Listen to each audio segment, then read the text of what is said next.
मोर्चा JP सेनानी, आप तमाम मीडिया कर्मियों का, पत्रकार बंधुओं का मैं ब्रह्मदेव पटेल राष्ट्रीय अध्यक्ष क्रांतिकारी अभिनंदन करता हूँ।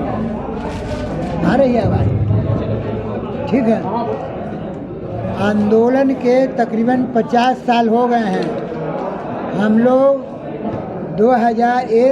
1974 में पूरे बिहार के छात्र इकट्ठा हुए थे पटना यूनिवर्सिटी के लाइब्रेरी हॉल में। वहाँ पर करीब 250 कॉलेज के प्रतिनिधि थे और वहाँ जद्दोजहद हुआ। 12 सूत्री मांग पत्र बना। 18 मार्च को हम लोग बिहार विधानसभा पर अपना 18 सूत्री मांग लेके गए। लेकिन वर्तमान जो इंदिरा गांधी की सरकार थी और बिहार में सुबह कांग्रेस की सरकार थी, उन्होंने हमारी मांग पत्र मानने के बजाय हम लोगों पर बूटर लाठीचार्ज किया। पुलिस ने लाठीचार्ज किया, टीयर गैस चले, गोली चली, हजारों लोग घायल हुए, सैकड़ों लोग मारे गए और पूरे शहर में कर्फ्यू लागू कर दिया गया। उसी दिन से आंदोलन शुरू हुआ। आंदोलन इतना तीखा हुआ कि आगे चलते चलते वह आंदोलन में जयप्रकाश बाबू नेतृत्व ले लिए और वो जेपी बन गए। उसके बाद इंदिरा गांधी से टकराव हुआ और इंदिरा गांधी ने सन 75 में पूरे देश में इमरजेंसी लगा दिया। कोई पत्रकार बोल नहीं सकता है, कोई पढ़ नहीं सकता है, कोई नारा नहीं लग सकता है, कोई जुलूस नहीं निकाल सकता है, कोई मीटिंग नहीं कर सकता है। जेपी ने जसलोक अस्पताल से एक खत लिखा, बिहारियों के नाम अपील कि चिंगारी को जलाए रखो, एक दिन अंधर आएगा पूरे जंगल को जला देगा। हम लोग आंदोलन को जारी रखे, तब हमारे हजारों क्या लाखों विद्यार्थी जेल में गए।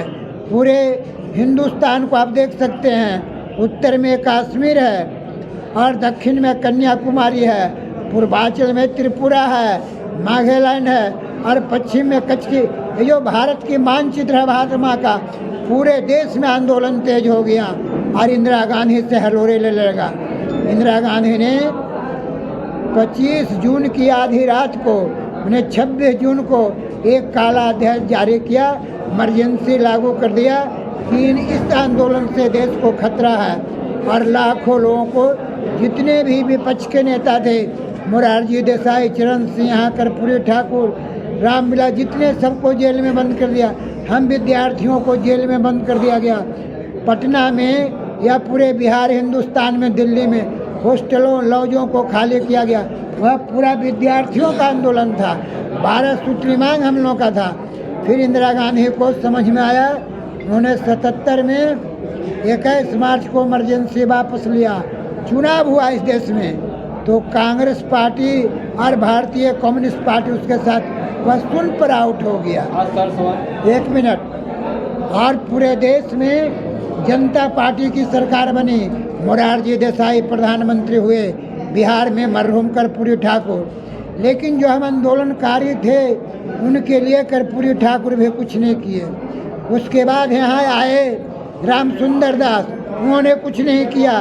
उसके बाद लालू यादव आ गए, उन्होंने कुछ नहीं किया।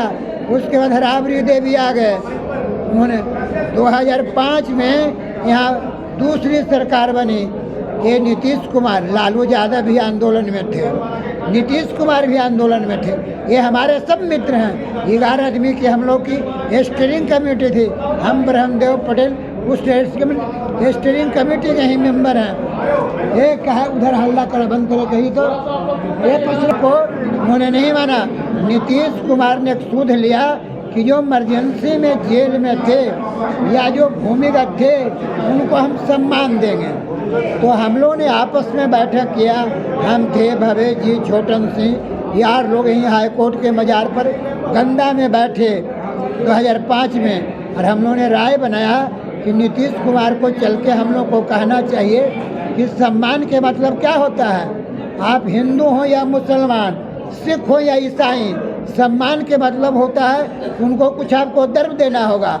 नीतीश कुमार को हम लोगों ने जाके कहा और पेपर के माध्यम से कहा कि आपको सम्मान के मतलब, कोई गरीब आदमी है दुनिया कोई जाता है तो 5 रुपया दे देता है सम्मान में, कपड़ा धोती लेते हैं, और अगर कोई बड़ा आदमी है, इंदिरा गांधी अपने बहन के शादी में वो दे दिया था कामाख्या नगर हेलीकॉप्टर ही।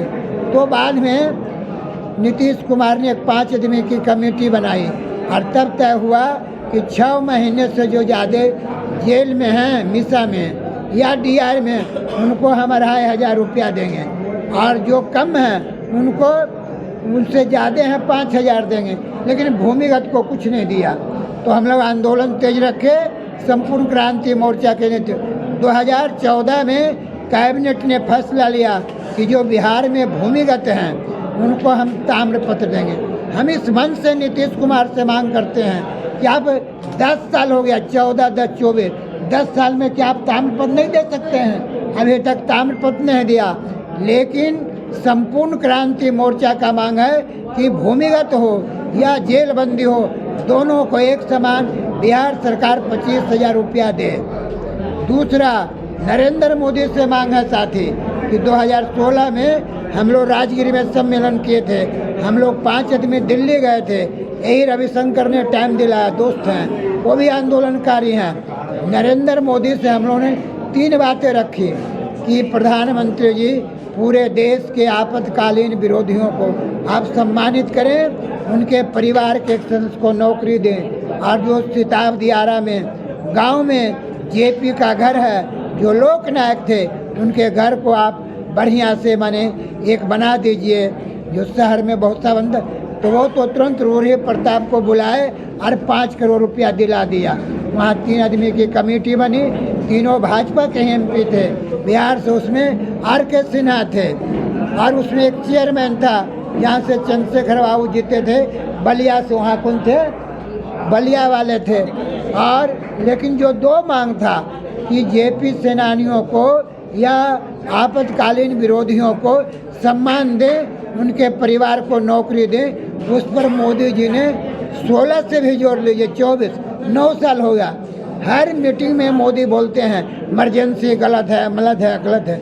लेकिन जो इमरजेंसी में विक्टिम लोग हैं, जिनका परिवार उजड़ गया, जिनका माँ, जो बहन की मांग का सेन उजड़ गया, जिसका भाई छूट गया, जिसका घर तोड़ दिया गया, मैं नरेंद्र मोदी से या भारतीय जनता पार्टी से भी ये पूछना चाहता हूँ कि आप इमरजेंसी के गलत तरीके का तो विरोध कर रहे हैं, लेकिन इमरजेंसी में जो विक्टिम है, जो सिपाही लड़े, उनके बारे में क्यों नहीं सोचते हैं?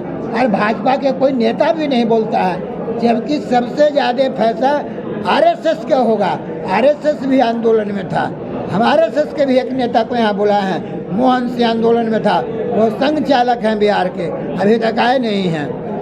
भाजपा के लोगों को भी बुलाए हैं कि बैठ के विचार करो।